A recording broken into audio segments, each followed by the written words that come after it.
Udah ada recordnya belum nih?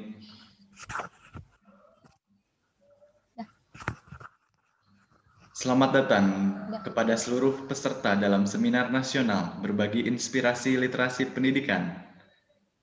Selamat menyaksikan. Silakan kepada moderator untuk memulai. Assalamualaikum warahmatullahi wabarakatuh. Salam sejahtera bagi kita semua. Shalom. Om Swastiastu. Namo Buddhaya. Salam kebajik seminar pentingnya literasi dalam pendidikan di masa pandemi yang telah mendaftarkan dan ikut seminar pada kali ini. Mudah-mudahan pada seminar kali ini kita dapat menambah pengetahuan dan wawasan. Sebelumnya perkenalkan, nama saya Yuniarti, saya mahasiswa Universitas Padjadjaran 2017, jurusan Sastra Arab. Di sini saya sebagai moderator yang akan memandu jalannya seminar pada kali ini. Ya, baik. Selanjutnya kita langsung saja. Literasi ini merupakan kemampuan seseorang dalam membaca dan menulis. Nah, penguasaan literasi ini merupakan indikator yang sangat penting untuk meningkatkan prestasi generasi muda dalam mencapai satu kesuksesan. Oleh karena itu, penggerak bangsa mengadakan satu seminar yang bertemakan pentingnya literasi dalam pendidikan di masa pandemi, yang mana pematerinya juga salah satu penggiat literasi dan sudah menciptakan 2 buah buku. Luar biasa sekali bukan? Nah, penasaran siapakah pemateri pada kali ini? Tentunya sangat populer ya namanya. Silakan boleh kakak admin untuk ditampilkan CV beliau.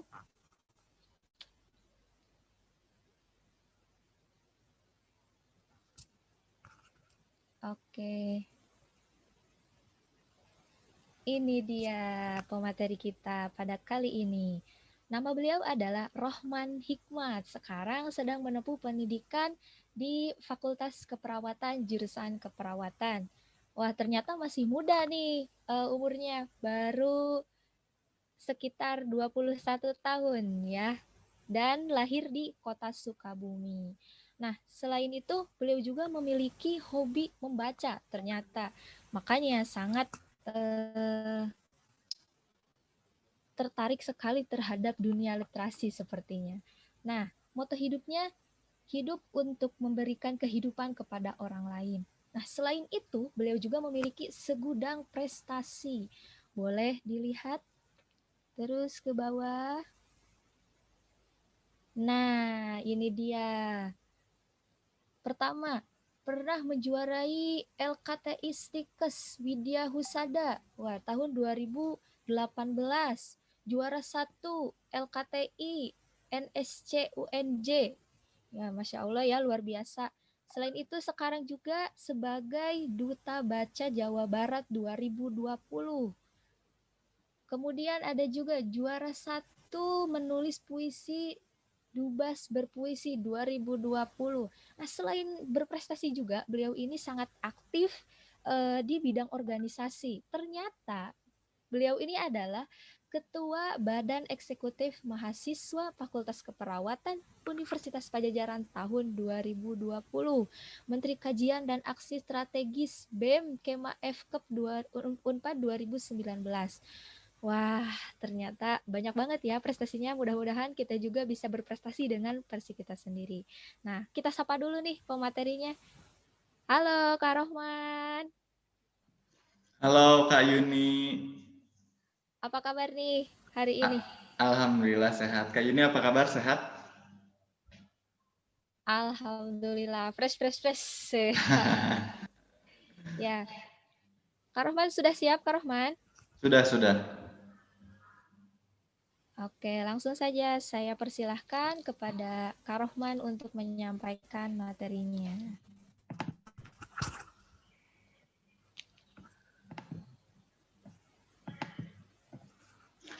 Oke, baik. Terima kasih Kak Yuniarti atas kesempatannya. Tadi juga telah memperkenalkan saya dengan secara lengkap ya, begitu detail, dan teman-teman pun bisa melihat dari yang disampaikan itu tadi ditampilkan juga di layar. Sebelumnya selamat pagi, Assalamualaikum warahmatullahi wabarakatuh.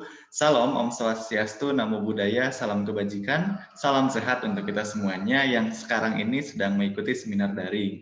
Halo seluruh peserta yang sedang live streaming YouTube, semoga hari ini kita dalam keadaan sehat dan tentunya bisa untuk menyimak materi yang akan disampaikan. Hari ini kita akan membahas mengenai urgensi literasi di bidang pendidikan. Nah, memang pendidikan dan literasi ini merupakan dua hal yang tidak pernah bisa kita lepaskan karena dua hal ini saling bertautan, saling berkaitan, dan saling mempengaruhi satu dengan yang lainnya. Literasi ini merupakan suatu proses panjang di mana pendidikan pun harus menerapkan literasi di dalamnya. Mungkin ada beberapa yang sudah mengetahui hal ini ya, kayak sebelum sekolah, sebelum masuk jam pelajaran ada gerakan 15 menit membaca buku terlebih dahulu. Tapi memang ini hanya beberapa sekolah saja yang menerapkan dan juga masih banyak hal-hal lain, kegiatan literasi yang lainnya yang telah dilaksanakan di bidang pendidikan. Bahkan ketika kita menjalani proses pendidikan itu tersendiri, itu adalah proses literasi, di mana kita memahami materi yang disampaikan oleh pengajar, baik itu guru maupun dosen. Kita pun berusaha untuk mencerna materi yang disampaikan, kita mencari kembali materi yang mungkin belum kita pahami agar betul-betul kita pahami gitu. Ketika dosen menyampaikan. Terus juga ketika kita diberikan tugas oleh dosen, entah itu harus membuat tugas karya tulis, esai, ataupun mengerjakan soal, itu pasti ada proses literasi di dalamnya. Karena literasi tidak sekadar membaca ataupun menulis, tapi literasi adalah hidup itu tersendiri, di mana kita menyelami proses panjang, ada suka duka, ada naik turunnya, itulah proses literasi. Dan kita harus mencari ataupun mendapatkan hikmah dari proses panjang yang kita lalui. Ketika kita sadar dan kita melaksanakan penghayatan dari proses literasi itu tersendiri, maka sesungguhnya itulah ilmu yang kita dapatkan. Karena kalau kita sekadar mencari informasi saja, membaca informasi saja, maka proses literasi hanya proses literasi dasar. Sedangkan kita harus menyelami hal tersebut agar kita betul-betul memaknai makna literasi itu tersendiri. Oke, selanjutnya saya akan share screen terkait dengan materi yang akan disampaikan. Sebentar. Oke.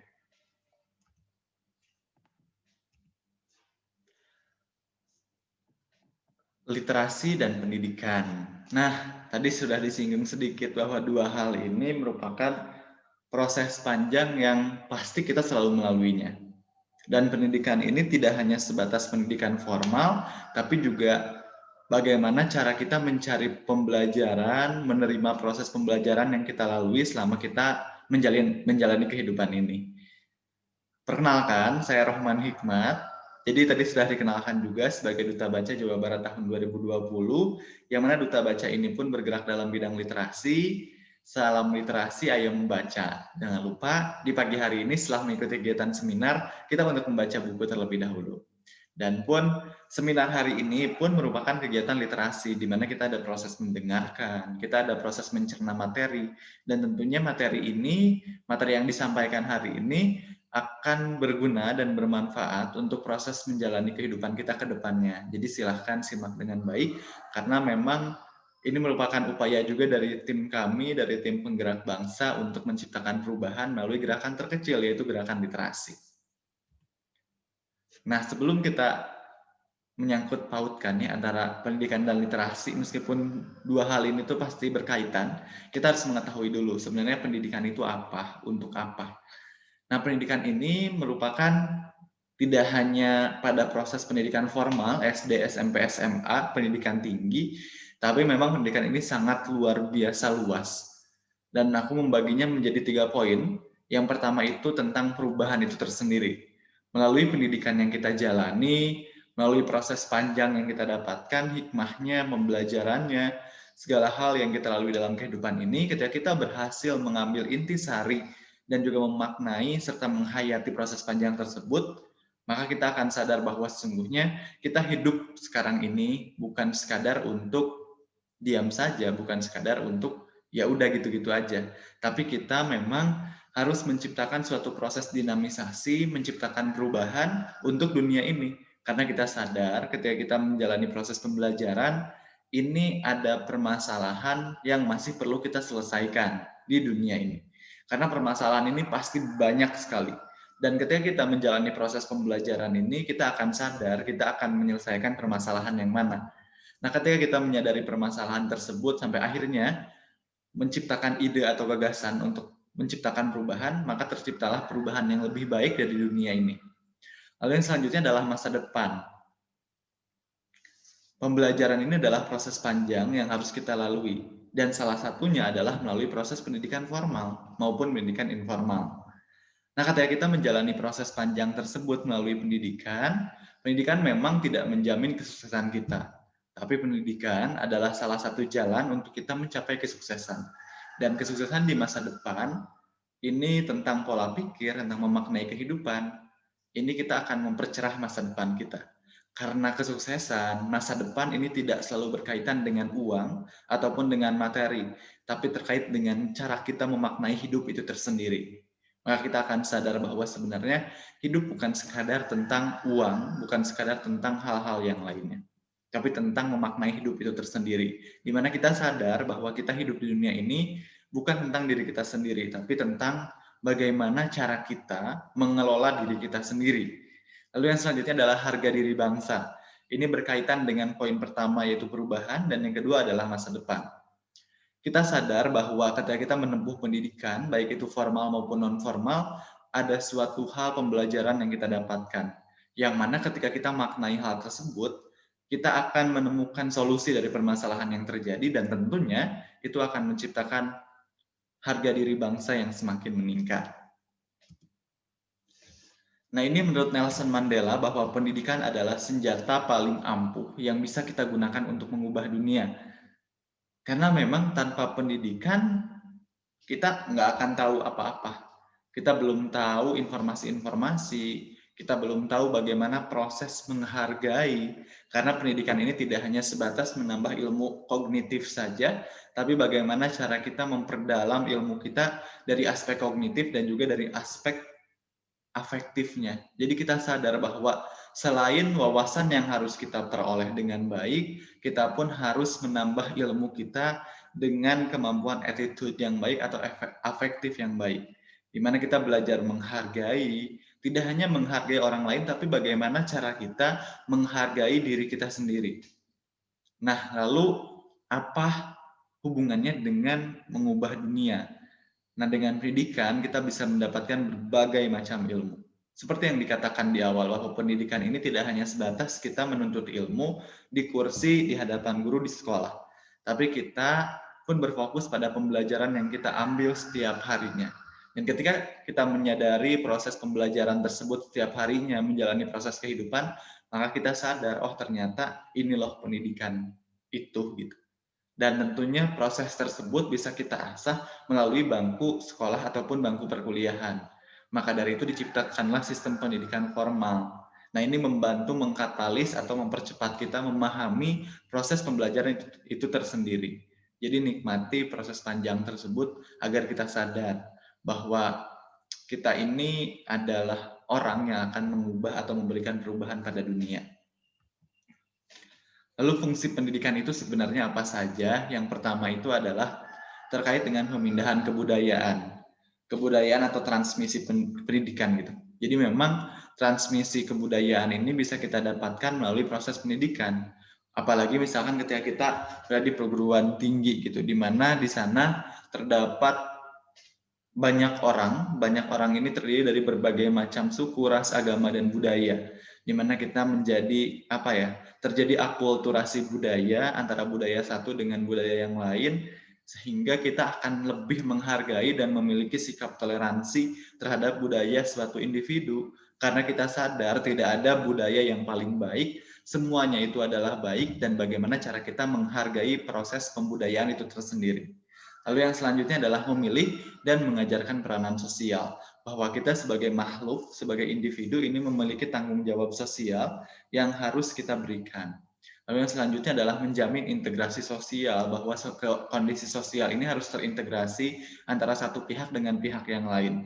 Kita tidak mungkin hanya ingin maju sendirian, kita tidak mungkin ingin di atas sendirian, tapi kita harus menjamin terjadinya proses integrasi di mana satu dengan yang lain itu saling berkaitan.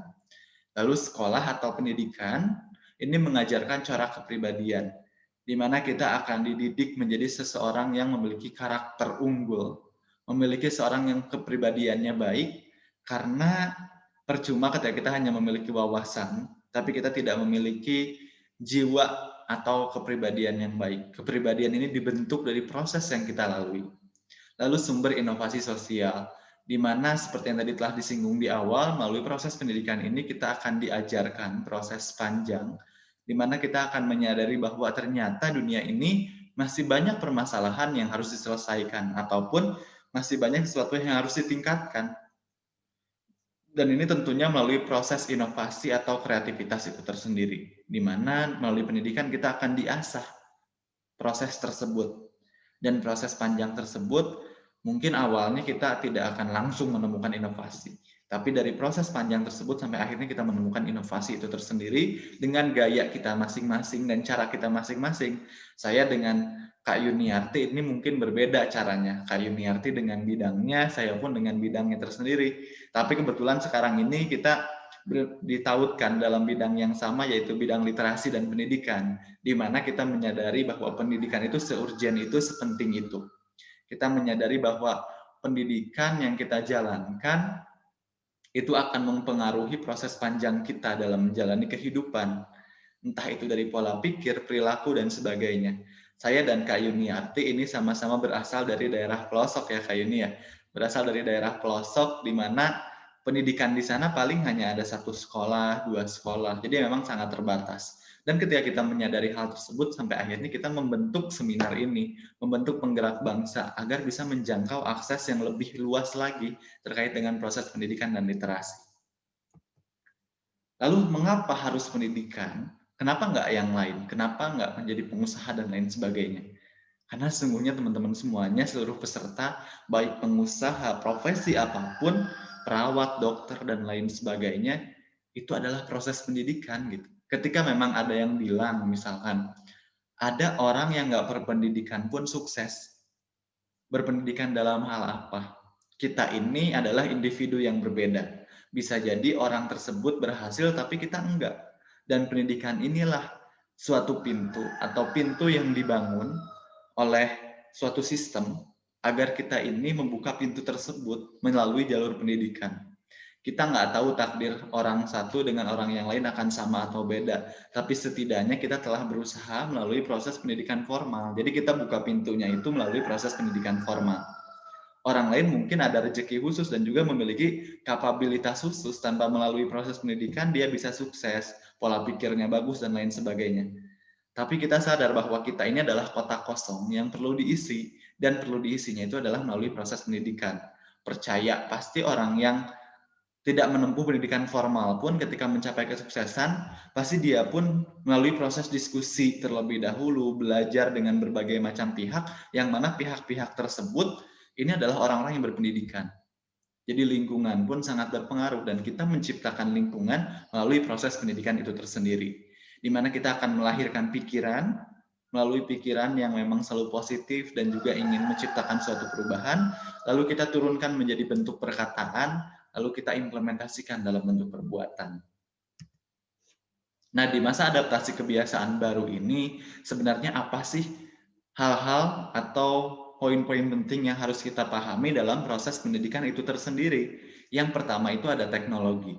Kita sadar bahwa tidak semua masyarakat di Indonesia ini memiliki kemampuan teknologi yang sama. Dari Sabang sampai Merauke belum tentu memiliki proses teknologi ataupun kemajuan teknologi yang sama. Maka dari itu, di masa pembelajaran daring ini pasti ada pengaruh teknologi, di mana satu dengan yang lain harus memiliki kapabilitas yang sama dan juga kemampuan teknologi yang sama agar mampu menciptakan proses pembelajaran daring yang optimal.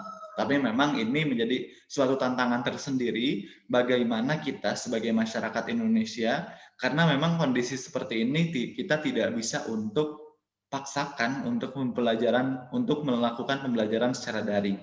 Nah, tapi bagaimana cara kita mengemas pembelajaran secara daring ini agar jauh lebih optimal dengan memanfaatkan teknologi.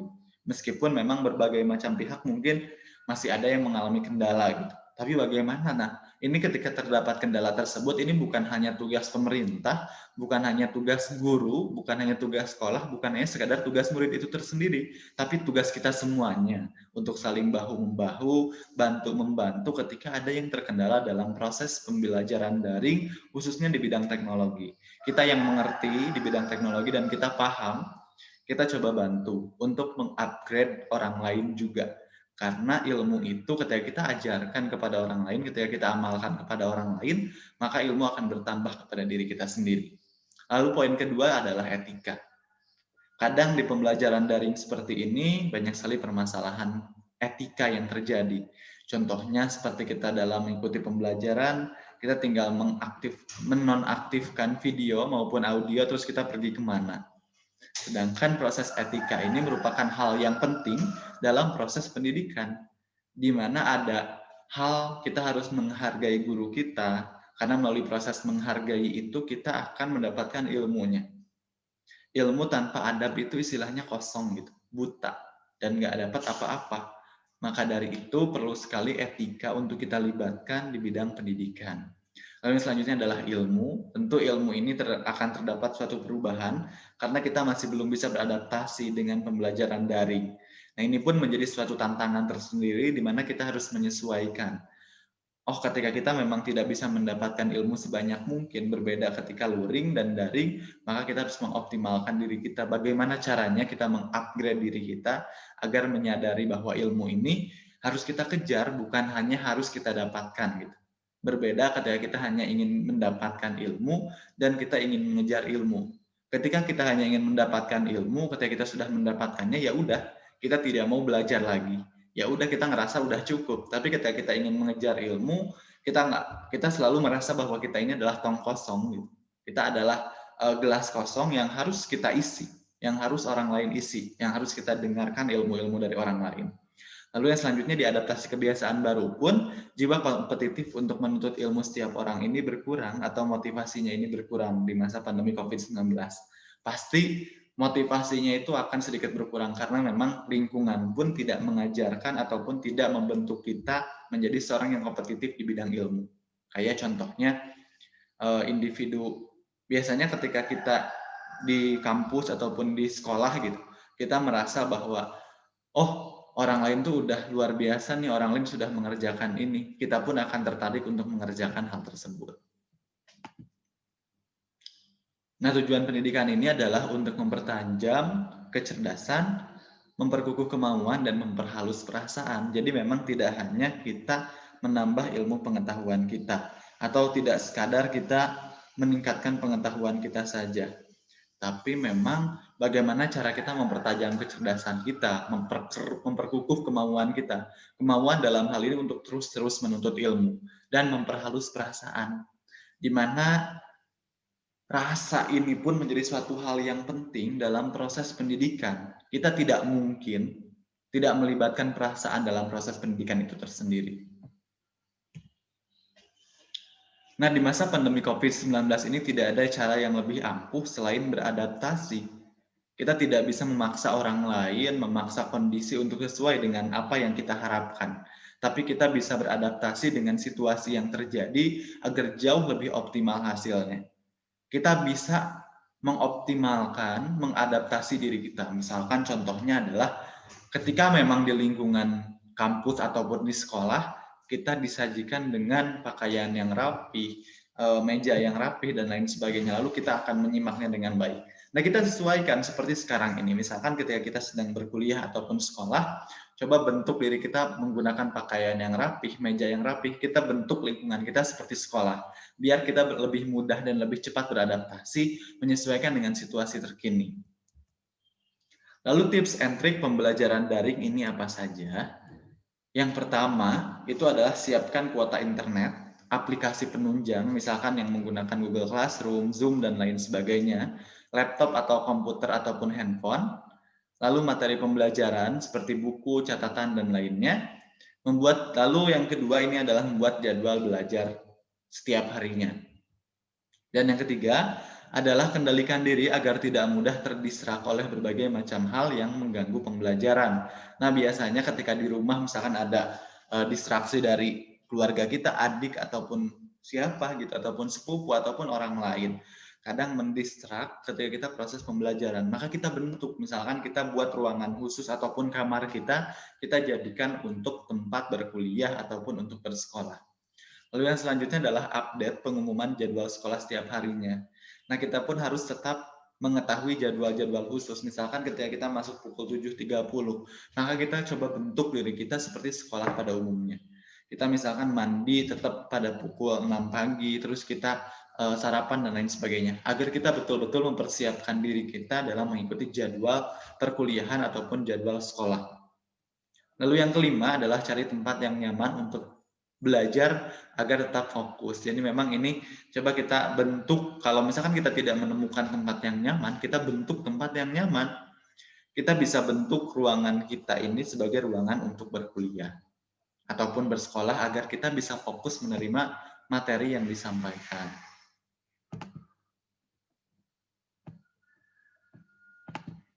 Lalu yang keenam, ini usahakan tetap bangun pagi dan mandi pagi, karena jika tidak mandi akan berpengaruh pada mood kita untuk belajar. Ketika kita mandi, teman-teman semuanya, pasti kita ada kesegaran atau kebugaran tubuh itu akan terbangun. Maka dari itu penting untuk kita ini mengusahakan bangun pagi dan mandi pagi, agar kita lebih fresh, lebih bugar dalam menjalankan pembelajaran yang akan dihadapi pada hari tersebut.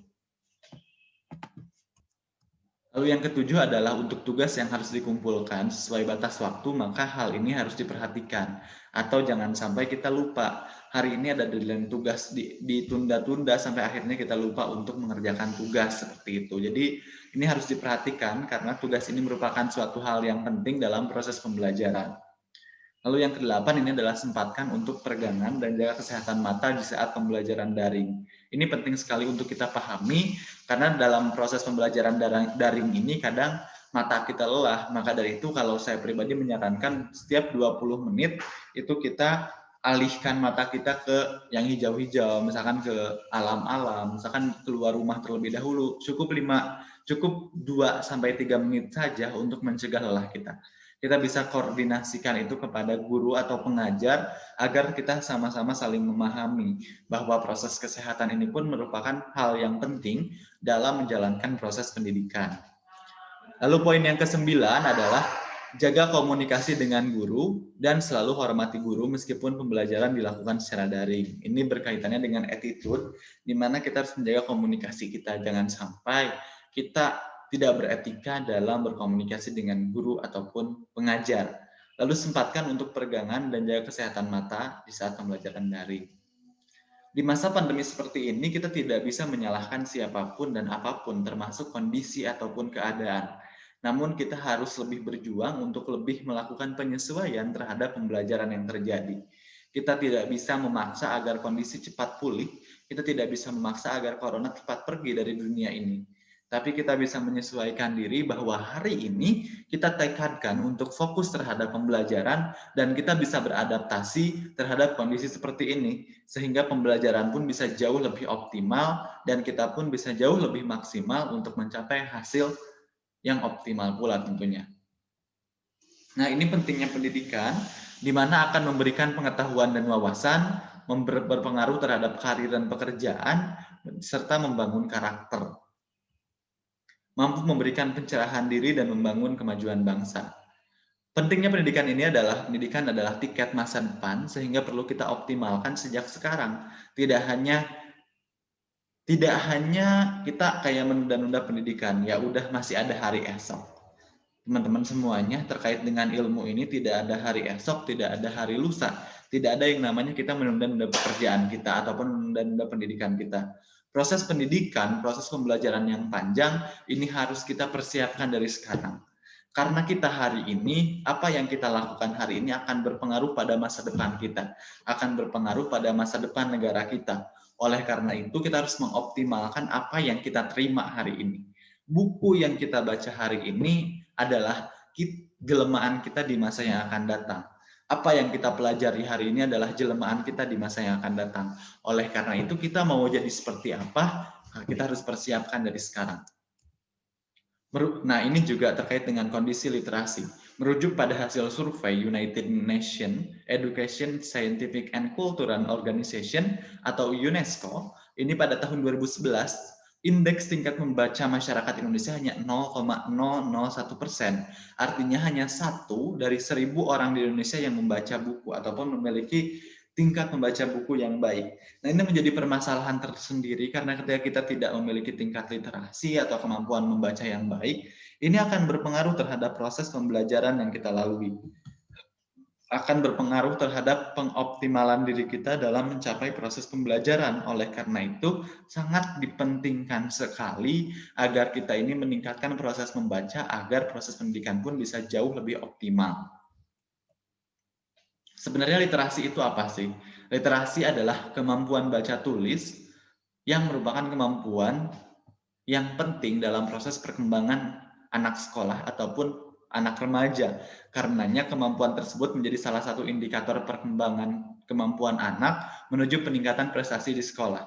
Jadi tingkat literasi seseorang ini akan mempengaruhi prestasi di sekolah, tidak hanya prestasi akademik, tapi juga prestasi individu, bagaimana proses menghargai orang lain, dan lain sebagainya. Orang yang memiliki tingkat literasi yang tinggi akan jauh lebih menghargai orang lain, akan jauh lebih memiliki sikap toleransi orang lain. Lalu faktor-faktor dalam menjalankan literasi di dalam proses pendidikan tersendiri itu apa saja sih yang harus kita pahami? Yang pertama, ini adalah metode pembelajaran yang dijalankan oleh guru. Jadi memang metode pembelajaran ini sangat penting bagaimana cara kita menarik perhatian murid agar semangat dalam menjalani proses pembelajaran. Karena memang ini menjadi suatu hal yang krusial untuk kita pahami.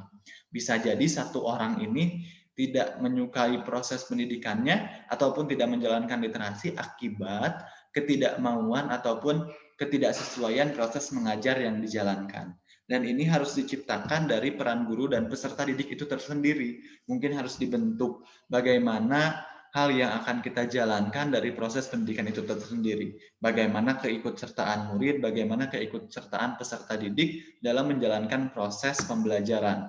Karena ini harus bersinergi, tidak hanya guru, tidak hanya murid, tapi keduanya harus saling berkolaborasi untuk menciptakan proses pendidikan yang sesuai antara satu dengan yang lain. Lalu kebiasaan membaca juga dipengaruhi oleh keluarga, di mana dalam hal ini diperlukan literasi keluarga agar bisa menciptakan pembelajaran yang efektif serta efisien dan juga bisa diminati oleh masyarakat. Nah, ini peran keluarga sangat penting karena sejatinya pendidikan pertama itu dimulai dari lingkup keluarga itu tersendiri. Nah, jadi bagaimana caranya agar keluarga pun bisa dibangunkan proses literasinya. Dan ini tidak hanya peran sekolah, ditekankan lagi bahwa literasi ini adalah peran seluruh elemen yang ada dalam proses kehidupan. Baik itu sekolah, pemerintah, masyarakat, keluarga, dan lain sebagainya. Saling memiliki proses panjang dalam menjalani proses literasi itu tersendiri. Oleh karena itu, literasi keluarga pun perlu dibekali agar memang betul-betul memahami literasi dan juga pentingnya proses literasi dalam menjalankan pendidikan. Lalu yang selanjutnya adalah pengaruh permainan atau game yang semakin canggih dan bervariasi, serta tayangan televisi yang semakin menarik telah mengalihkan perhatian anak dari buku atau literasi itu tersendiri. Nah, ini menjadi suatu hal yang penting untuk kita pahami bahwa memang sekarang ini game online sudah tersaji di mana-mana dan juga permainan semakin canggih, bahkan semakin bervariasi. Nah, ini tayangan televisi pun semakin menarik untuk kita gali dan kita ulik lebih dalam lagi. Nah, ini telah mengalihkan perhatian peserta didik atau murid untuk mendapatkan pembelajaran dari literasi ataupun dari buku. Maka dari itu penting untuk kita mengawasi penggunaan gawai. Apalagi sekarang ini di masa pandemi COVID-19, kita tidak pernah bisa lepas dari yang namanya gawai handphone. Jadi proses pembelajaran pun menggunakan gawai atau handphone. Nah, maka dari itu perlu untuk kita awasi proses pembelajaran tersebut. Apakah anak betul-betul mengikuti proses pembelajaran dengan baik atau mereka lebih banyak membuka game online. Lalu yang selanjutnya adalah masih minimnya sarana untuk memperoleh bacaan juga menjadi salah satu faktor penyebab rendahnya minat baca masyarakat di Indonesia. Ini seperti yang kita ketahui, tidak semua ada perpustakaan desa. Tidak semua sekolah perpustakaannya itu layak. Misalkan di sini perpustakaannya itu misalkan biasanya ada perpustakaan yang kotor dan tidak nyaman untuk kita membaca. Jadi ini merupakan suatu hal yang penting untuk diketahui bagaimana cara kita menciptakan lingkungan yang nyaman agar siswa atau peserta didik pun luar biasa menikmati proses pembelajaran ataupun menikmati buku. Maka dari itu, yuk kita mulai sama-sama bentuk lingkungan agar masyarakat atau peserta didik nyaman untuk membaca buku. Bentuklah perpustakaan ini menjadi suatu hal yang nyaman. Seperti visi atau yang digalakkan oleh perpustakaan atau diskusi dari daerahnya masing-masing, ini membentuk perpustakaan sebagai inklusi sosial. Inklusi sosial ini menjadi pusat perubahan bagi masyarakat. Bagaimana caranya agar perpustakaan ini tidak hanya tentang baca tulis saja, tidak hanya tentang berkutat dalam buku, tapi bagaimana menciptakan perubahan dan diminati oleh masyarakat secara luas. Dengan membaca kita bisa mendapatkan informasi dan pengetahuan. Ini merupakan suatu hal dasar yang pasti kita dapatkan dalam proses membaca buku. Pasti kita akan menyadari, oh ternyata dengan membaca buku kita akan mendapatkan banyak sekali informasi dan juga pengetahuan. Pasti kita menyadari hal tersebut.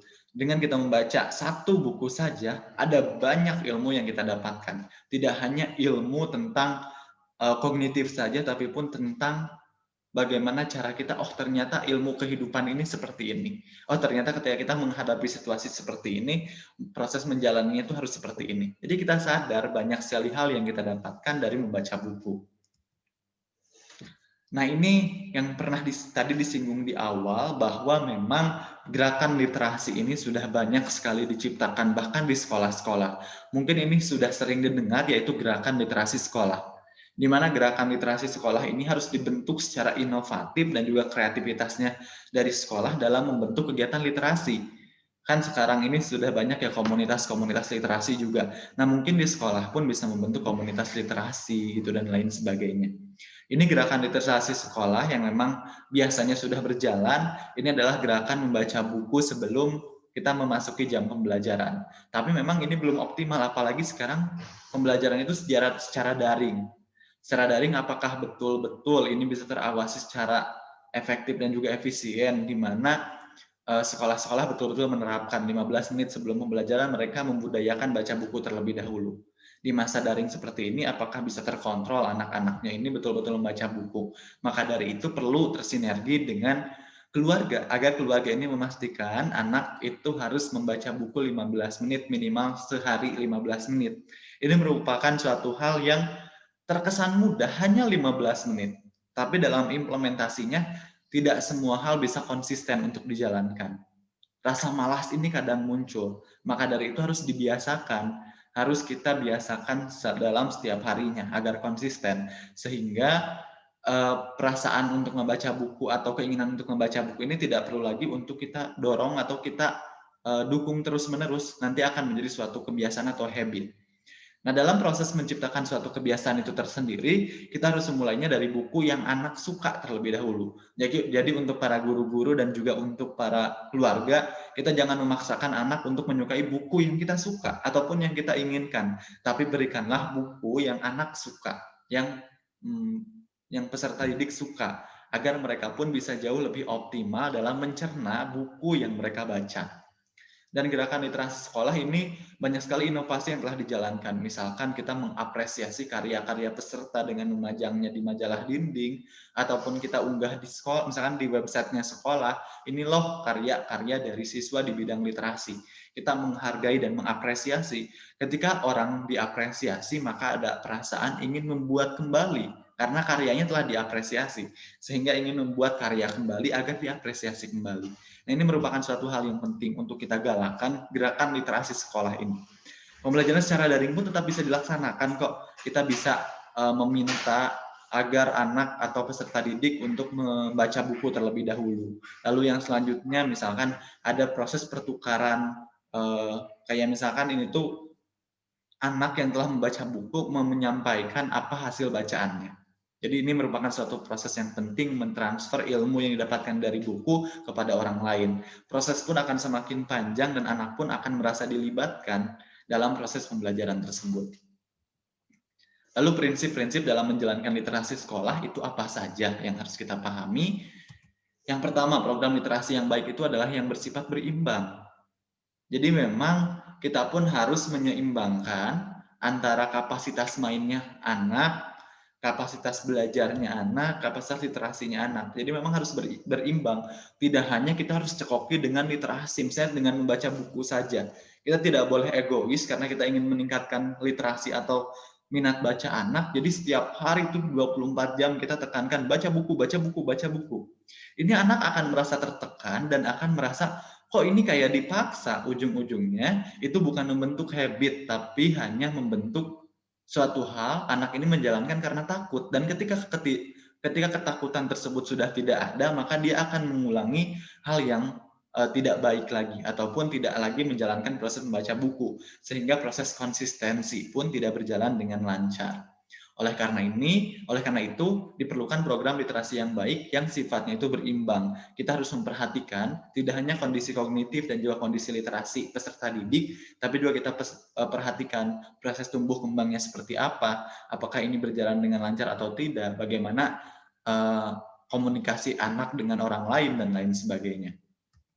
Lalu program literasi berlangsung di semua area kurikulum. Seperti yang tadi dikatakan, bahwa ini bukan hanya menjadi tugas pendidik saja, bukan hanya tugas guru, bukan hanya tugas sekolah, bukan hanya tugas pemerintah, tapi juga ada tugas keluarga, kurikulum bagaimana proses pengajaran keluarga atau orang tua kepada anaknya, guru kepada peserta didiknya, dan lain sebagainya. Saling berkaitan, saling bertautan. Karena dalam menciptakan literasi ini, tidak cukup oleh salah satu pihak, tapi kita harus saling berintegrasi untuk menciptakan sesuatu pembelajaran yang bersinergi antara satu dengan yang lain. Tidak ada istilah terlalu banyak untuk membaca dan menulis yang bermakna. Ini tidak ada istilah terlalu banyak untuk kita membaca buku. Ketika kita rajin membaca buku, ini nggak ada istilahnya kita ngapain sih banyak-banyak banget baca buku, nggak ada istilah seperti itu. Istilah membaca buku ini adalah proses bagaimana cara kita menghayati terkait dengan buku yang kita baca. Sehingga proses panjang ini harus kita lalui dan kita harus menikmati hal tersebut. Diskusi dan strategi bahasa lisan ini sangat penting. Seperti yang tadi disinggung di awal. Ketika kita membaca buku, tidak hanya kita simpan di otak kita ataupun di kepala kita saja. Tapi bagaimana cara kita mentransfer ilmu yang kita dapatkan ini secara lisan kepada orang lain. Bagaimana cara kita memberikan ilmu yang kita dapatkan ini kepada orang lain. Karena melalui ilmu tersebut, melalui proses transfer knowledge atau ilmu yang kita dapatkan, ini akan menjadi suatu hal yang bermakna bagi diri kita sendiri. Ilmu pun akan menambah di kita dan juga akan menambah kepada orang lain. Oleh karena itu, kita perlu kemampuan bahasa ataupun kemampuan komunikasi serta bahasa lisan yang baik untuk menciptakan proses deliver ataupun transfer knowledge ilmu kepada orang lain. Keberagaman perlu dirayakan di kelas dan di sekolah. Kita harus menghargai nih, ketika ada orang yang rajin baca novel, ada orang yang rajin baca buku fiksi, ada orang yang rajin bahkan buku mengenai bola ataupun masak gitu. Jadi kita harus menghargai keberagaman tersebut. Kita tidak boleh hanya misalnya mengapresiasi orang yang rajin membaca buku fiksi, non-fiksi saja. Kadang kita hanya mengapresiasi orang yang fokus di bidang akademik. Kita pun harus menghargai orang-orang yang berkutat di bidang-bidang yang lain. Karena keberagaman ini merupakan suatu hal yang penting dan juga merupakan suatu hal yang urgent untuk kita ciptakan di sekolah. Saling mentransfer ilmu yang suka masak, mentransfer kepada ilmu yang suka bola, begitu sebaliknya. Jadi kita ciptakan suatu dinamika kehidupan di sekolah. Kita udah bentuk hal tersebut, bahwa nanti di masa yang akan datang, tidak mungkin semuanya jadi guru, tidak mungkin semuanya jadi chef, tidak mungkin semuanya jadi polisi. Pasti di lingkungan sekolah tersebut kita akan menciptakan berbagai macam profesi, yang mana kita harus menghargai keberagaman dan berbagai macam tersebut. Dalam membudayakan literasi ini diperlukan program 6M. Apa sih 6M? Program 6M ini terdiri dari beberapa tindakan, yaitu mengamati, di mana kita mengamati proses pembelajaran, mengamati orang lain, mengamati kondisi, mengamati buku, lalu menciptakan. Kita mengkreat sesuatu, mengkreat atau menciptakan ide baru, menciptakan karya baru, dan menciptakan berbagai macam hal. Lalu kita mengkomunikasikan kepada orang lain. Kita memiliki ide, ini harus kita komunikasikan karena ide tersebut tidak mungkin dijalankan sendirian. Oleh karena ini, kemampuan komunikasi ini menjadi suatu hal yang penting agar kita bisa ngedeliver apa yang kita gagas, ilmu yang kita miliki, atau suatu hal yang ingin kita ekspresikan agar bisa dirasakan oleh orang lain. Lalu mengekspresikan ini dalam hal sama kaitannya dengan melakukan gitu. Jadi bagaimana cara kita mengekspresikan hal tersebut sehingga menjadi suatu tindakan. Lalu membukukan ini merupakan suatu hal yang penting. Membukukan ini kita bentuk dalam bentuk tulisan misalkan agar bisa dinikmati di proses selanjutnya. Kita dokumentasikan, entah itu dalam bentuk gambar ataupun dalam bentuk tulisan, sehingga proses dokumentasi ini penting agar menjadi suatu hal yang bisa dipelajari lagi di masa yang akan datang. Karena ketika kita hanya melakukan, orang lain belum tentu akan melihat lagi kan, belum tentu orang lain akan terlibat lagi. Maka dari itu perlu sekali untuk kita bukukan, untuk kita dokumentasikan agar orang lain di masa yang akan datang bisa mengambil pembelajaran di masa yang kita lakukan saat ini. Dan ini lalu mempublikasikan. Mempublikasikan ini menjadi suatu hal yang penting karena percuma ketika kita sudah tulis, kita sudah dokumentasikan tapi kita tidak publikasikan kepada orang lain. Bagaimana orang lain akan mempelajari apa yang telah kita lakukan, bagaimana orang lain akan mengevaluasi apa yang telah kita lakukan, sedangkan kita hanya menyimpannya sendirian. Orang lain tidak bisa mengakses hal tersebut. Oleh karena ini, perlu sekali untuk kita mempublikasikan apa yang telah kita kerjakan agar menjadi pembelajaran nih bagi orang lain yang mungkin akan menjalankan suatu hal yang sama. Lalu membudayakan literasi dengan model batu basah, di mana kegiatan batu basah ini adalah baca tulis, baca sampaikan hasilnya. Seperti yang tadi kita tulis singgung di awal, ketika kita membaca, kita pun harus dibarengi dengan kemampuan menulis kita. Karena dua hal ini menjadi dua hal yang sangat penting, yang tidak bisa kita pisahkan. Lalu baca sampaikan hasilnya, ketika kita membaca, lalu kita tulis, lalu kita sampaikan hasil dari bacaan kita ini apa saja kepada orang lain, agar ilmu atau apapun yang kita dapatkan, pembelajaran yang kita dapatkan dari buku ini, orang lain pun bisa merasakannya. Dan kita saling transfer karena buku yang kita baca belum tentu orang lain membacanya juga. Dan bisa jadi proses pemahaman nih dari buku yang sama yang kita baca, orang lain memiliki ilmu yang berbeda, maksudnya pemahaman yang berbeda. Oleh karena ini, proses transfer knowledge ini menjadi suatu hal yang penting dalam menyampaikan hasil dari bacaan yang kita baca. Membudayakan literasi dengan pendekatan proses. Jadi kita jangan terlalu berfokus pada hasil, tapi bagaimana cara kita melihat peserta didik ini telah berproses belum terkait dengan proses literasi ini. Bagaimana cara mereka membaca buku, bagaimana cara kita berusaha untuk membaca buku, kita hargai proses tersebut. Bahwa mereka telah berusaha sekuat mungkin. Ketika proses menangkap intisari dari buku tersebut berbeda antara si A dan si B, bukan berarti kita harus menghargai yang lebih unggul dari intisari yang didapatkan, tapi bagaimana cara kita menghargai proses panjang yang telah dua orang ini lakukan. Dan kita pun tidak mengkotak-kotakan hasilnya, tapi kita bagaimana cara kita menghargai proses panjang tersebut. Karena melalui proseslah kita akan belajar dan juga kita akan mendapatkan ilmu serta kompetensi untuk menjadi bekal di masa yang akan datang. Lalu ini, pendidikan di masa revolusi industri 4.0 ini diperlukan kemampuan multiliterasi, di mana ada literasi teknologi, yaitu kemampuan kita dalam mengelola teknologi agar berpengaruh positif. Karena teknologi ini akan memberikan dampak positif dan juga dampak negatif. Hanya bagaimana cara kita mengelola dua hal tersebut agar kita benar-benar fokus pada hal yang positif saja. Karena kita nggak bisa cegah teknologi ini pasti akan menimbulkan dampak yang negatif, tapi bagaimana cara kita menghindari dampak negatif tersebut. Lalu ini adalah literasi manusia, bagaimana cara kita memiliki kemampuan berempati, mengerti kondisi orang lain, dan juga mengerti kondisi diri kita sendiri. Kita sadari bahwa sebenarnya kita ini memerlukan apa, butuh apa yang harus kita jalankan, apa yang harus kita lakukan. Dan melalui proses tersebut kita akan menyadari, oh ternyata orang lain ini situasinya adalah seperti ini. Jadi kita pun tidak mengkotak-kotakan manusia, dia mah kayak gini, dia mah kayak gini. Tapi kita pun memiliki proses empati di mana kita merasakan apa yang orang lain rasakan. Lalu literasi data.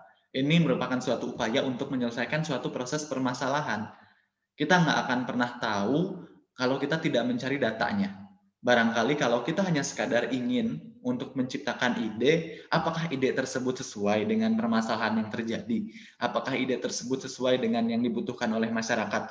Oleh karena itu diperlukan sekali data agar yang kita lakukan ini betul-betul bisa bermanfaat.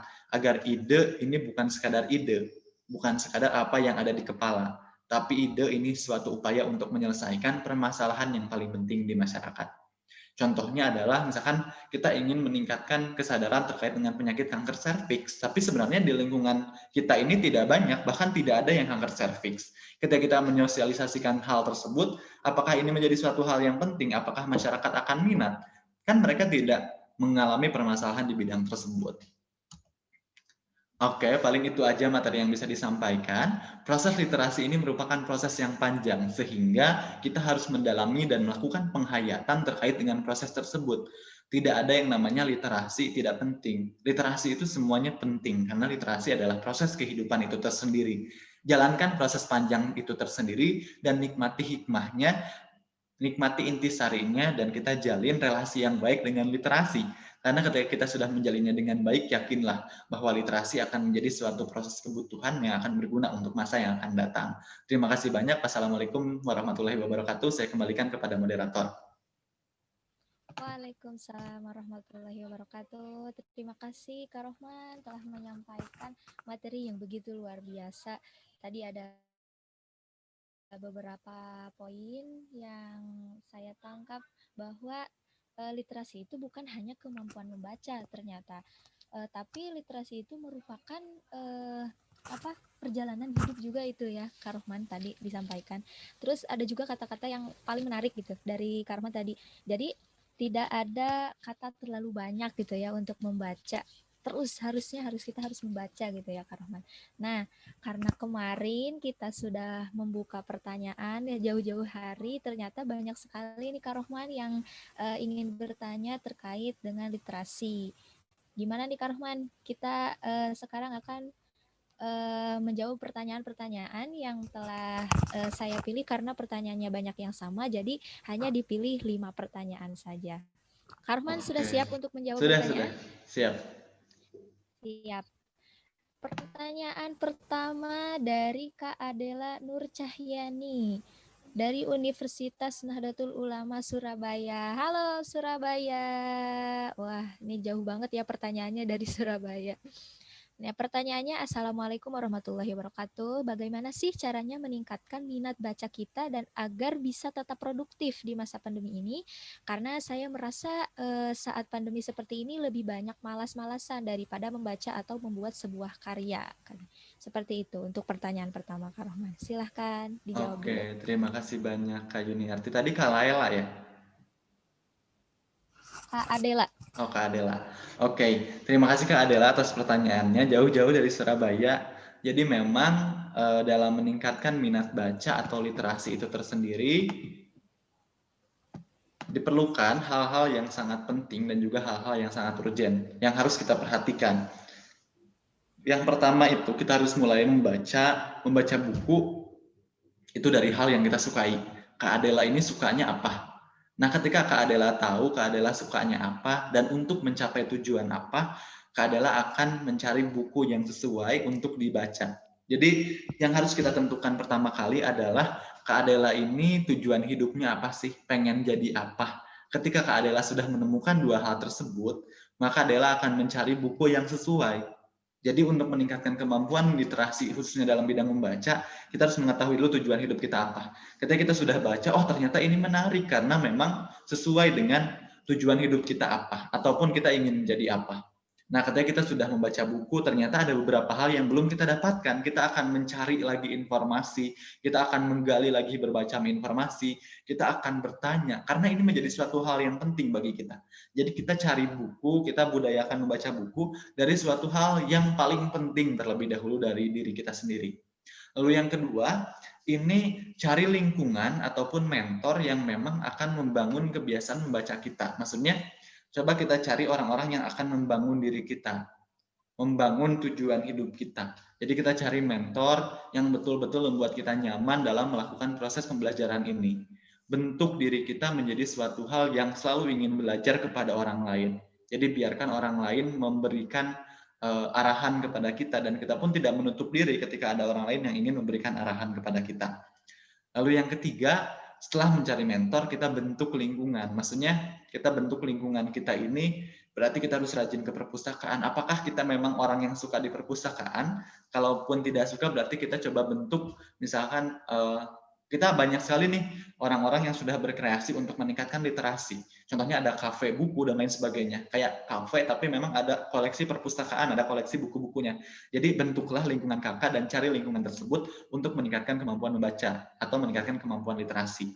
Lalu terkait dengan berkarya, ini kita harus berani memulai. Bagaimana cara kita memulai di masa pandemi COVID-19 ini? Kita selalu menyadari bahwa pandemi COVID-19 ini banyak sekali waktu yang kita miliki, bahkan waktu luang yang kita miliki pun jauh lebih banyak. Karena energi dan tenaga kita tidak perlu harus kemana-mana gitu kan di masa pandemi COVID-19. Nah, bagaimana cara kita agar mulai aja dulu? Ketika pun kita mengalami kegagalan, itu tidak apa-apa. Habiskan masa gagal kita selama kita masih menjadi mahasiswa ataupun menjadi pelajar. Karena di masa yang akan datang, ketika kita menghadapi kegagalan, ini akan terasa lebih sulit. Mumpung masih menjadi mahasiswa, kita habiskan jatah gagal kita, agar di masa yang akan datang, kita akan mengalami proses keberhasilan kita. Biasanya nih, orang-orang itu takut memulai karena takut gagal. Nah, jadi kita budayakan untuk gak apa-apa gagal, karena kita memang masih proses belajar. Budayakan hal tersebut. Gagal ini ada. Kegagalan ini sebenarnya tidak pernah ada. Kegagalan hanya ada pada orang yang tidak mau mencoba. Maka dari itu, cobalah dari sekarang. Terima kasih Kak Yuni dan juga Kak Adela telah bertanya. Wah, luar biasa sekali ya pertanyaannya juga mewakili saya gitu. Tadi Kak Adela ini ada beberapa poin penting untuk meningkatkan literasi. Salah satunya adalah cari mentor yang bisa mengupdate diri kita sendiri untuk lebih meningkatkan dalam bidang literasi. Terus tadi jangan takut gagal juga ya Kak Adelia. Aduh, Kak Adelia, Kak Adel, lah, Kak Adela, maaf. Ini untuk pertanyaan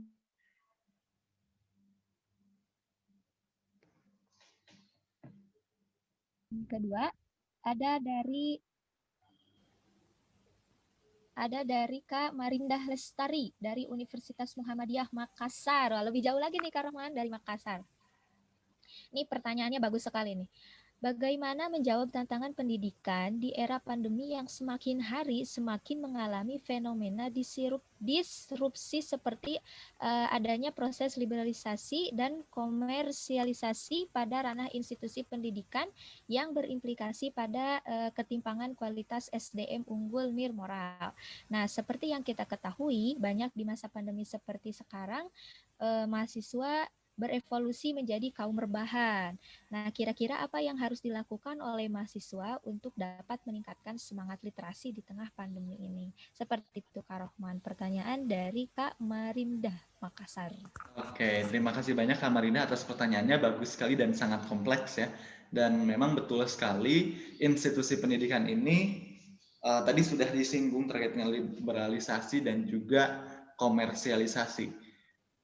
Aku tidak akan berkomentar terkait dengan hal tersebut karena memang belum jauh banyak mempelajari terkait dengan kedua hal tersebut, dan ini memang kaitannya untuk institusi pendidikan ini bukan hanya menjadi tanggung jawab pemerintah. Maksudnya tuh tidak semua institusi pendidikan seperti itu. Jikalaupun ada institusi pendidikan yang liberalisme dan juga komersialisme, ini tidak hanya pasti tidak semua institusi pendidikan memberlakukan atau melakukan hal tersebut. Percayalah, masih ada institusi-institusi pendidikan, bahkan banyak institusi pendidikan yang tidak memperhatikan kedua hal tersebut, tapi memperhatikan bagaimana caranya menciptakan kualitas mahasiswa ataupun siswa yang unggul dan siap bersaing di dunia yang akan datang ataupun di masa yang akan datang. Nah, ini penting sekali untuk kita pahami, karena sejatinya dalam menempuh proses pendidikan, ini tidak salah untuk kita mengkritisi sesuatu, tidak salah untuk kita mengkritisi institusi, tapi kita pun harus dibarengi dengan proses pembelajaran dan menguatkan hati kita. Maksudnya di sini, ketika kita menyadari ada permasalahan tersebut, maka kita yang harus menguatkan diri kita. Maksudnya kita harus menjadi SDM atau sumber daya manusia yang unggul. Ketika kita berusaha, kita berjuang untuk mengunggulkan diri kita, maka kita tidak akan terjebak akan dua hal tersebut. Gitu. Jadi kita akan hanya berfokus pada mengunggulkan diri kita. Ada berbagai macam cara. Ada yang bisa diselesaikan itu ketika kita menjadi mahasiswa, ada yang bisa diselesaikan kita yang akan menjadi generasi pengubahnya. Dan suatu itu harus diubah sejak sekarang gitu. Kita harus memiliki pemikiran yang lebih luas lagi bahwa nggak apa-apa kita mengkritisi sesuatu, tapi jangan lupa kita pun harus tetap belajar dari sesuatu tersebut. Kita analisis kelebihan kekurangannya apa saja. Kita pun harus tetap memantaskan diri. Apakah di masa yang akan datang kita akan menciptakan hal yang sama atau enggak? Jadi kita harus membiasakan diri kita untuk ya udah ketika kita memang bisa mengubahnya, ubahlah. Ketika kita memang tidak sulit atau kesusahan untuk mengubahnya, maka kita ciptakan perubahan di masa yang akan datang agar dunia ini tidak selalu seperti ini. Lalu untuk generasi rebahan ya di masa pandemi COVID-19, ini memang menjadi suatu hal yang banyak sekali dirasakan seperti yang di kalangan mahasiswa maupun di kalangan pelajar. Dan ini penting sekali untuk kita pahami bahwa generasi rebahan ini bukan menjadi suatu hal yang salah gitu, apalagi di masa pandemi COVID-19. Tapi rebahannya seperti apa dulu? Rebahannya seberapa banyak dulu durasinya gitu. Jadi kita harus menyadari bahwa memang rebahan ini kadang kan kita meskipun ada orang yang nyaman belajar sambil rebahan, itu nggak ada yang salah kan kita belajar sambil rebahan. Kadang ada orang yang misalkan scroll materi, misalnya belajar di handphone sambil rebahan, itu bukan menjadi suatu hal yang salah. Karena mungkin gaya belajar setiap individu ini berbeda. Dan ketika ada perbedaan tersebut bukan berarti kita harus menjustifikasi bahwa suatu hal tersebut salah. Kita harus menghargai keberagaman yang ada. Dan untuk menghindari rebahan yang konotasinya itu negatif, ini adalah kita harus meningkatkan motivasi kita. Karena sejatinya kita nggak bisa berharap pada orang lain untuk meningkatkan motivasi kita. Kita nggak bisa berharap pada guru ataupun dosen yang mengajar, tapi kita bisa meningkatkan motivasi diri kita sendiri. Dan untuk meningkatkan motivasi kita harus mengetahui tujuan kita ini apa. Setelah kita mengetahui tujuan hidup kita apa, kita tuliskan sebesar-besarnya yang sering kita lihat. Bisa di handphone, bisa di notes, bisa di lain sebagainya. Kita tuliskan kita tuh harus melakukan apa sih untuk mencapai tujuan tersebut. Agar kita menyadari bahwa tujuan bukan hanya sekadar tujuan, tapi ada langkah yang harus dicapai. Jadi untuk meningkatkan motivasi, kita harus mengetahui tujuannya, lalu kita analisis kelebihan dan kekurangan dari tujuan tersebut apa dari diri kita. Kira-kira nih kelebihan dan kekurangan kita yang akan menguatkan tujuan tersebut ini apa, yang akan mengancam tujuan tersebut ini apa. Agar kita menyadari, oh ternyata berarti kita ini harus meningkatkan hal ini loh dalam diri kita. Harus mengulangi hal ini loh dalam diri kita. Kayak gitu. Terima kasih Kak telah bertanya. Kak Marinda. Wah, luar biasa. Itu jawabannya ya, Kak Marindah Lestari dari Makassar. Jadi rebahannya yang seperti apa dulu nih? Karena ada judul buku juga, Rebahan Bawa Perubahan. Iya. Gitu ya, Kak. Nah, terima kasih Kak Rohman. Luar biasa sekali jawabannya. Kita langsung ke pertanyaan selanjutnya nih. Dari sepertinya ini seorang guru SMP atau ya sepertinya guru SMP. Ibu Raswati dari SMP Negeri 1 Sendang Agung Lampung Tengah. Wah, Lampung jauh juga nih. Pertanyaannya, bagaimana cara agar literasi pendidikan di masa pandemi mampu menjadikan individu mengembangkan potensi dan skill yang mungkin belum sepenuhnya dimiliki? Seperti itu, Kak Rohman.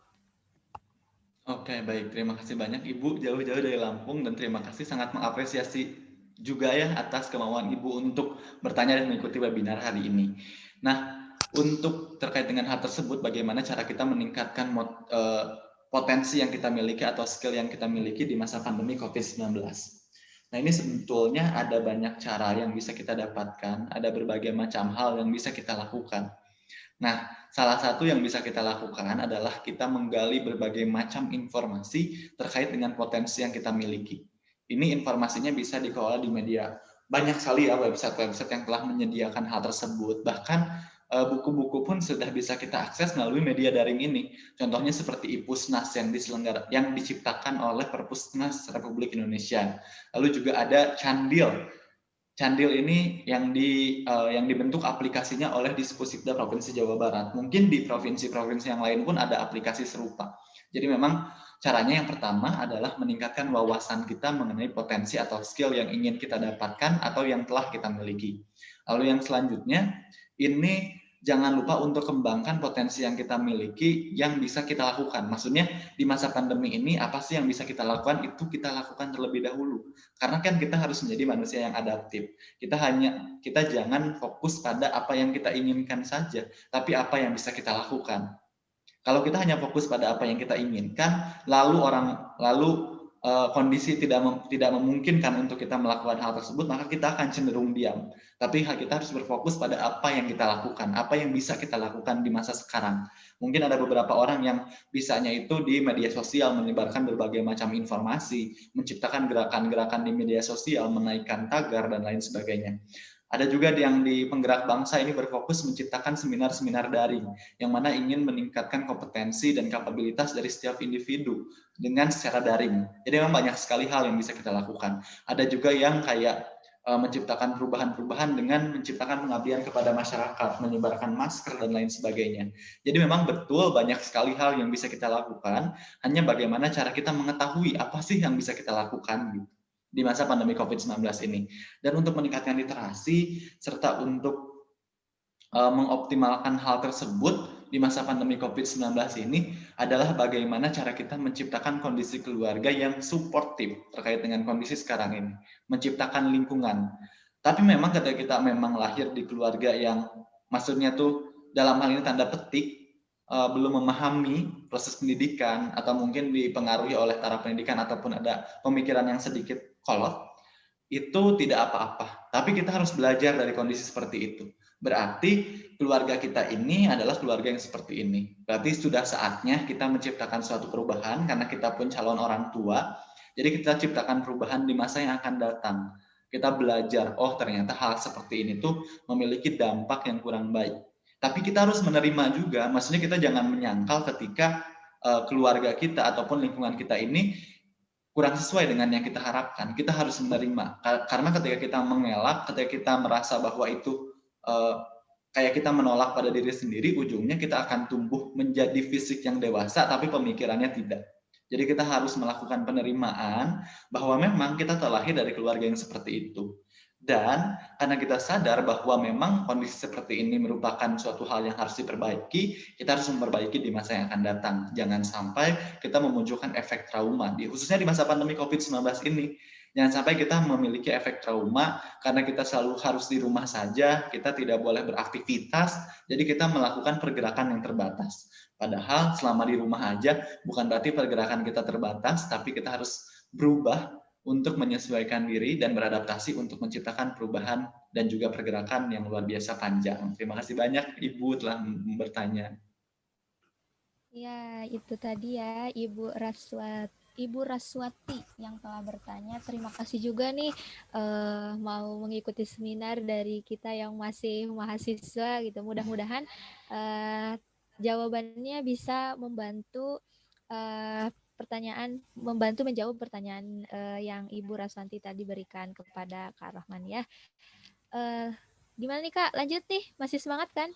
Masih, boleh. Masih ada 2 pertanyaan lagi ya. Ini dari Ummu Kalsum, Universitas Bosowa. Bosowa di mana ya? Ya, di sanalah. Pertanyaannya, bagaimana cara kita memotivasi atau mendorong seseorang mengembangkan potensi dan skillnya untuk menjalani dan mencapai tujuan hidup?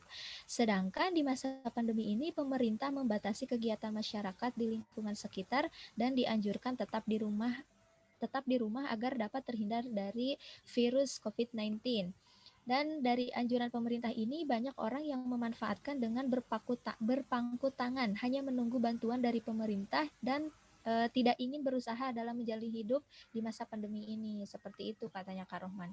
Bagaimana nih? Karena kita dibatasi oleh pemerintah. Oke, terima kasih banyak Kak Umu atas pertanyaan yang luar biasa. Jadi memang betul sekali nih, untuk mendorong orang lain dalam menggerakkan potensi yang dimiliki, itu kadang kita merasa terbatasi gitu dengan pergerakan kita yang harus tetap di rumah saja dan lain sebagainya. Ada berbagai macam cara yang bisa kita lakukan. Yang pertama ini merupakan suatu hal terkecil yang bisa kita lakukan, yaitu kita ciptakan perubahan pada diri kita sendiri terlebih dahulu. Jadi bagaimana cara kita mengoptimalkan potensi yang kita miliki terlebih dahulu sebelum kita mengupgrade potensi orang lain. Nah, bagaimana nih caranya? Karena memang hal yang kita lakukan atau hal yang kita jalankan ini tuh tentang bagaimana cara kita berfokus pada diri kita sendiri terlebih dahulu agar kita bisa menciptakan perubahan kepada orang lain. Jadi itu, kita bisa gunakan hal terkecil, yaitu nggak apa-apa kita mendorong orang lain, tapi nanti gitu maksudnya. Jadi barangkali nih ketika kita telah mengembangkan potensi kita, lalu ada orang yang melihatnya, karena mungkin kita pun akan mengunggah di media sosial dan lain sebagainya, kita perlihatkan.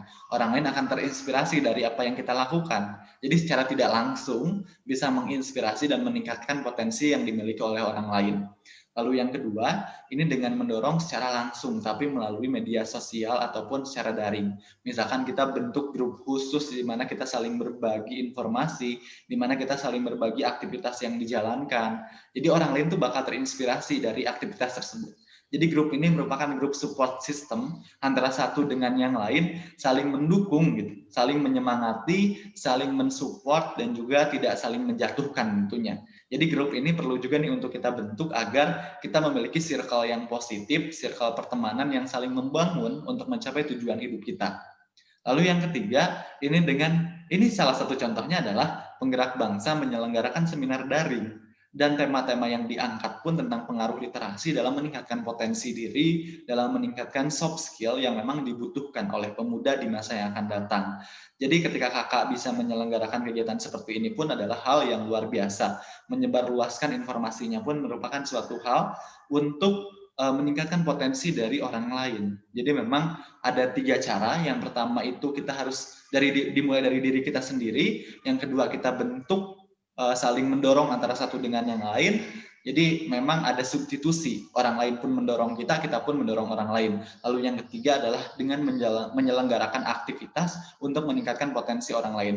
Seminar daring, ataupun kita bisa membuat konten di media sosial kita gitu. Membuat konten yang bisa bermanfaat dan bisa dinikmati oleh orang lain dalam meningkatkan soft skill atau potensi yang dimiliki. Jadi ketiga cara tersebut bisa kita lakukan di masa pandemi COVID-19. Semoga bisa menjadi referensi. Terima kasih Kak telah bertanya. Iya, baik. Terima kasih Kak Rohman atas jawabannya. Nah, itu tadi ya Kak Umu, jawaban dari Kak Rohman. Jadi, salah satunya tadi bentuk satu grup untuk menyemangati satu sama lain. Kemudian tadi mengadakan kegiatan yang bisa memotivasi orang lain seperti kegiatan dari penggerak bangsa ya Kak Rohman. Jangan Iya, lupa nanti tetap dipantau Instagramnya penggerak bangsa karena akan ada seminar-seminar yang lebih menarik. Ya, jadi tadi kita tidak bisa menyalahkan pemerintah sepenuhnya ya, Kak Rohman, iya, karena ya pandemi ini merupakan bukan satu ciptaan pemerintah, jadi ya udah kita harus bisa beradaptasi dengan keadaan yang baru gitu kan ada new normal.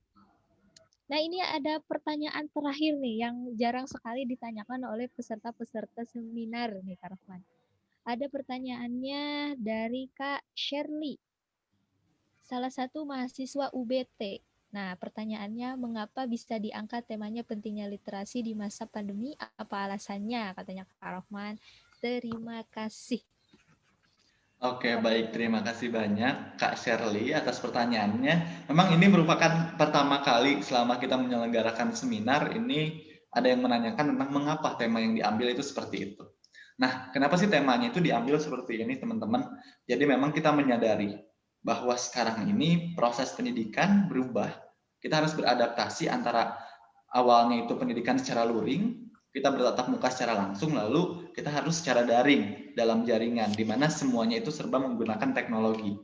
Nah, di masa sekarang ini, revolusi industri 4.0, Indonesia ini belum sepenuhnya semuanya bisa menggunakan teknologi dengan baik dan benar, dan memiliki fasilitas yang sama. Contohnya seperti di daerah saya, di daerah Kak Uni ya, masih terkendala jaringan dalam mengikuti pembelajaran secara daring. Nah, ini menjadi suatu hal yang kami rasa ini merupakan suatu hal yang penting nih untuk kita gali mengenai potensi pendidikan di masa pandemi COVID-19. Lalu kita pun menyadari ketika memang anak-anak ataupun peserta didik ini di rumah saja, apalagi yang terkendala, misalkan terkendala fasilitas dan lain sebagainya, dan pun yang seharusnya sudah ada nih, di desa itu ada dana perpustakaan desa untuk membentuk kegiatan literasi di desa. Tapi memang belum semua desa memiliki fasilitas perpustakaan desa. Otomatis peserta didik, siswa, pelajar, mahasiswa, dan lainnya yang menyelenggarakan pendidikan secara daring, ini mungkin ada sedikit terkendala dalam aktivitas literasi karena ketidaktersediaan buku, ketidaktahuan adanya aplikasi seperti yang tadi disebutkan, ada Candil, Ipusnas, dan lain sebagainya, tidak tersedianya perpustakaan di sekitar, tidak ada taman baca, tidak ada perpustakaan desa, dan lain sebagainya. Otomatis aktivitas literasi dalam menunjang proses pendidikan pun semakin terhambat ya, semakin kesulitan. Akan sulit mencari informasi, akan sulit mencari buku untuk mendukung proses pembelajaran. Karena kita tidak hanya bisa mengoptimalkan apa yang pengajar kasih, apa yang guru kasih, apa yang dosen kasih. Kita pun harus meningkatkan wawasan kita dengan mencari informasi tersendiri. Apalagi ini, kalau di kalangan SMA kali ya, sama mahasiswa. Kadang ada dosen yang memberikan tugas terlebih dahulu, padahal materinya belum disampaikan. Nah ini otomatis kita harus mencari referensi, mencari buku, mencari jurnal, dan lain sebagainya. Dan tentu itu memerlukan kemampuan literasi dan fasilitas. Nah, kita ingin menyosialisasikan bahwa sebenarnya memang sangat penting sekali literasi di masa pandemi COVID-19 dalam meningkatkan proses pembelajaran, dalam hal ini adalah pendidikan formal. Nah, kita harus mengoptimalkan hal tersebut. Jadi, ini merupakan alasan kami nih. Sekalian kami pun mensosialisasikan adanya Ipusnas, aplikasi Ipusnas silahkan diunduh untuk meningkatkan proses literasi dan menambah referensi. Lalu juga ada aplikasi Candil khusus untuk warga Jawa Barat, silahkan diakses, kita bisa menyajikan informasi-informasi yang banyak. Seperti itu Kak, terima kasih telah bertanya. Ya, jadi seperti itu. Karena berawal dari pandemi ini, maka kita ingin meningkatkan motivasi literasi gitu ya bagi pemuda-pemudi di Indonesia. Jadi nanti jangan lupa download Ivosnes ya, karena itu sangat bermanfaat sekali. Nanti kita bisa minjem buku di sana. Tapi harus gercep ya Kak Rohman, karena Iya, rebutan ya, iya karena ngantri ya Kak ya. ngantri. Wah, nih Kak Rohman sudah 1 jam lebih kita melaksanakan seminar ini dan akan segera berakhir gitu ya. Nah, sebelum itu barangkali ada closing statement gitu dari Kak Rohman. Saya Oke, persilahkan. terima kasih banyak kepada moderator. Pendidikan dan literasi ini merupakan dua aspek penting dalam menjalani kehidupan dan merupakan dua aspek yang tidak bisa terpisahkan antara satu dengan yang lain. Di masa pandemi COVID-19 ini, sudah sepatutnya kita sebagai masyarakat untuk meningkatkan kemampuan pendidikan dan literasi kita. Karena bagaimanapun waktu terus berjalan dan masa depan pun harus kita hadapi. Jika kita tidak memiliki bekal yang cukup dalam menghadapi masa depan, maka kita akan menjadi generasi yang gagal, bahkan akan menjadi generasi yang merepotkan. Oleh karena itu, perlu sekali untuk kita melakukan pembekalan diri melalui pendidikan dan literasi agar lebih optimal lagi. Karena di masa pandemi COVID-19 ini, kita tidak mungkin bisa menyalahkan kondisi, kita tidak mungkin bisa menyalahkan lingkungan, tapi kita bisa mengelola diri kita agar jauh lebih optimal dalam meningkatkan kapabilitas diri dan juga kompetensi diri. Oleh karena itu, sehingga sekarang kita mulai tekankan diri untuk menciptakan pendidikan dengan dibarengi dengan kapabilitas dan kemampuan literasi yang tinggi. Kita ciptakan perubahan dimulai dari sekarang, bukan menunggu-nunggu nanti, karena sesungguhnya ketika kita menunggu-nunggu nanti, masa depan tidak akan pernah menunda-nunda, masa depan tidak akan bisa dinanti-nantikan, tapi masa depan harus kita ciptakan dimulai dari sekarang. Terima kasih banyak Kak Yuniarti. Terima kasih Kak Rohman, closing statementnya. Satu kata yang paling menarik adalah kata nanti itu bukan perkataan seorang pemuda Indonesia, tapi melakukan sesuatu yang bisa kita lakukan sekarang gitu ya. Terima kasih Kak Rohman atas materi yang telah disampaikan. Mudah-mudahan bisa memotivasi anak-anak Indonesia. Sehat Amin. selalu Kak Rohman. Iya Kak Jaga Yuni juga kesehatan, sehat-sehat tetap semangat, selalu. lancar kuliahnya. Amin ya Allah Amin. Ya, tadi ada closing statement dari Kak Rohman, kemudian Selanjutnya adalah penutupan dari saya. Mohon maaf apabila ada kesalahan atau ada pertanyaan yang tidak terjawab. Kalau misalkan masih ada pertanyaan, boleh banget tanyakan di kolom komentar YouTube-nya Kak Rohman yang nanti akan dijawab kembali oleh Kak Rohman. Ya Kak, ya Kak Rohman. Iya, betul. Ya, sekali lagi saya ucapkan terima kasih kepada seluruh peserta seminar nasional. Mudah-mudahan kita bisa mendapatkan ilmu dan wawasan gitu ya. Mohon maaf dari saya. Sekian, sampai berjumpa lagi di lain waktu. Jangan lupa tetap pantau penggerak bangsa. Sekian, sampai jumpa. Selamat siang. Assalamualaikum warahmatullahi wabarakatuh. Waalaikumsalam warahmatullahi wabarakatuh. Informasi tambahan untuk peserta seminar daring nasional literasi pendidikan pada hari ini, silakan untuk mengisi form evaluasi yang akan dibagikan di kolom komentar. Ini nanti akan diinformasikan selanjutnya di grup. Lalu untuk sertifikat ini akan dibagikan H+2 seminar, berarti tanggal 27 Oktober tahun 2020. Jadi jangan ada lagi yang menanyakan sertifikat akan dibagikan kapan. Ini akan dibagikan H+2 seminar, maksimal pukul 23.59 WIB. Jadi ditunggu saja. Kalau misalkan sudah lewat itu tapi belum ada, silahkan tanyakan di grup atau tanyakan langsung PC kepada saya. Nanti akan informasi lebih banyak lagi akan disampaikan melalui grup yang sudah teman-teman masuki. Terima kasih banyak. Assalamualaikum warahmatullahi wabarakatuh. Waalaikumsalam warahmatullahi wabarakatuh.